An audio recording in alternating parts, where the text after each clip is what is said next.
आमिर एक बार फिर छा गई।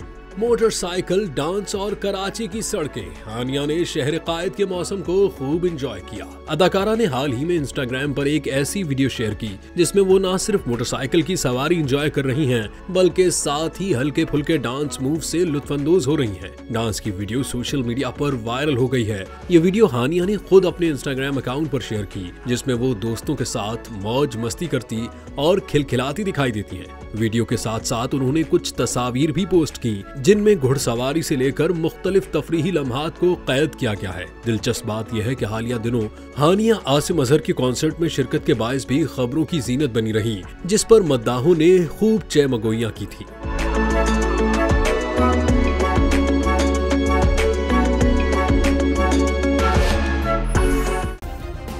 सब्सक्राइब करें और बेल दबाएं ताकि कोई खबर रह न जाए।